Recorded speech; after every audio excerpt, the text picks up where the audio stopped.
This will be a video on basic sentence structure and how we build up sentences from words and some of the errors that creep into a lot of writing that we see, not only in student writing, but pretty much everywhere. So essentially we build sentences from words. And the level of importance is that we start with individual words. We make what are called phrases, and those phrases join together to form clauses. And clauses are the basis of complete sentences. So in words, we have what we call parts of speech. You've probably heard them before: nouns, verbs, adjectives, adverbs, etc. And so we take these and we build up around each word. So we could have something simple. Let's take a noun. Now a noun can be something like a potato. Okay? It can be something like a dragon. It might be something abstract like love. But these are all nouns. Now we can take things like dogs, okay? And we can add embellishments to this. And when we take this noun of a dog and we add stuff to it, we're creating a noun phrase. So with a noun in a sentence, the noun usually does something. So a dog might do something, okay? The dog might run, it might bark, it might stare, okay? But then we can take this dog and add information to it and say the cute dog or the white dog or the fast dog, the ugly dog, okay? The dog across the street, okay? But all this stuff is really just working with the dog. And the dog is half of the sentence, if you will, okay? We're adding adjectives to it and other things, but mainly it's the dog that we're talking about. Then we have what we call the verb phrase, okay? That the dog usually does something. So the dog across the street, what's it doing? It's running out into traffic. Oh no, look out, dog, okay? And so the dog does something, and that's a verb phrase, running into traffic, okay? And then we have to go save the dog, right? So this is how we build up sentences, okay? So they can be very simple, right? But we add more information to it to make the sentence interesting. Okay? So there are phrases, noun phrases and verb phrases. These phrases join together to make clauses. So the dog across the street is barking a lot. Okay?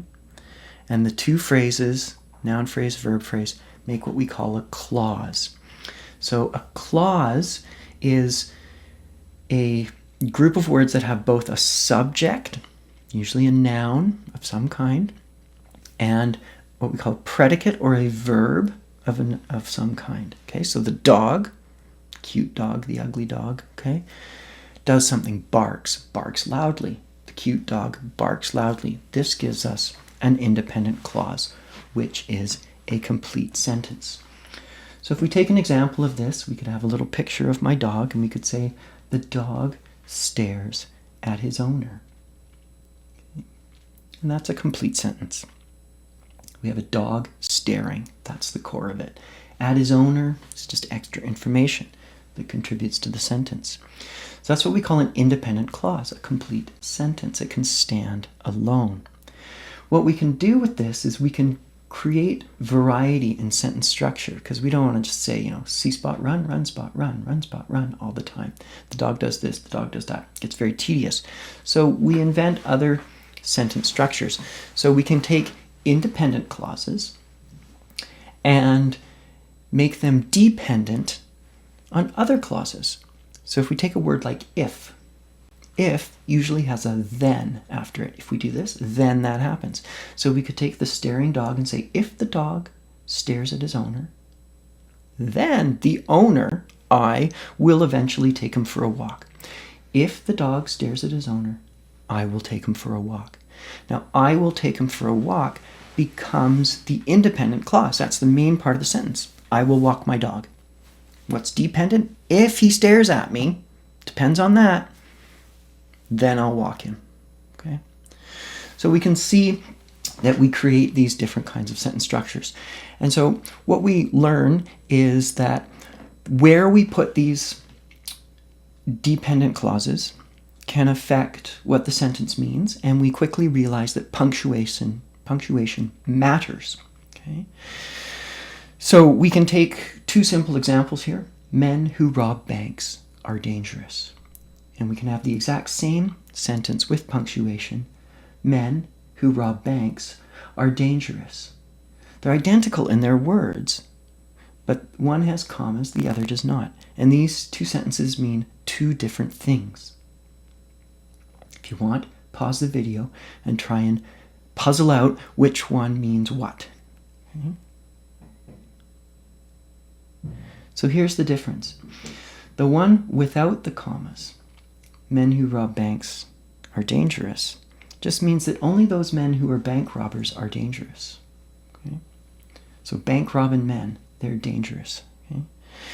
The one with the commas offsets the who rob banks, and it just says men are dangerous. So all men are dangerous, and all men rob banks.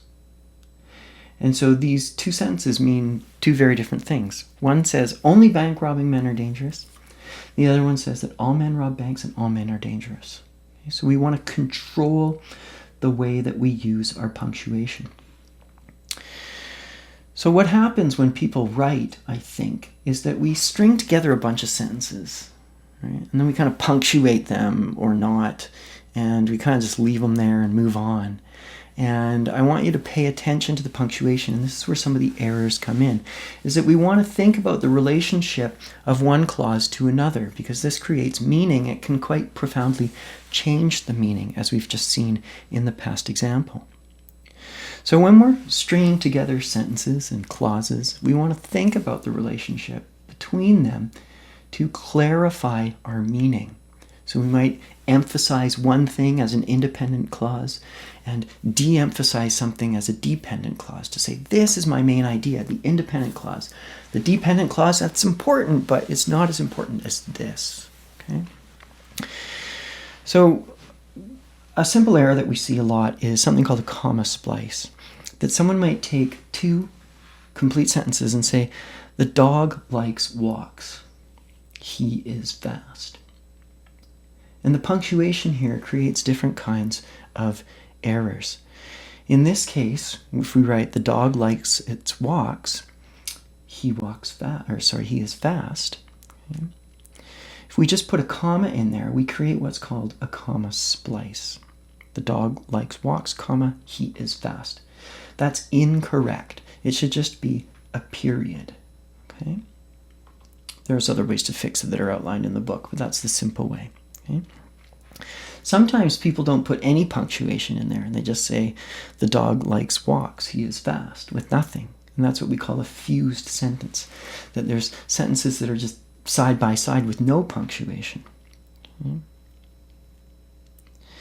And then we might have a third example where we say something like, the dog likes walks, which is why he stares at me. Okay? And what technically should happen here is it should say, the dog likes walks, comma, which is why he stares at me. Whereas a lot of people these days, it's creeping a lot into professional writing even, it'll say, dogs like walks, period, which is why he stares at me. And which is why he stares at me is actually a sentence fragment. It's not a complete sentence. It's a dependent clause. It's what we call a relative clause.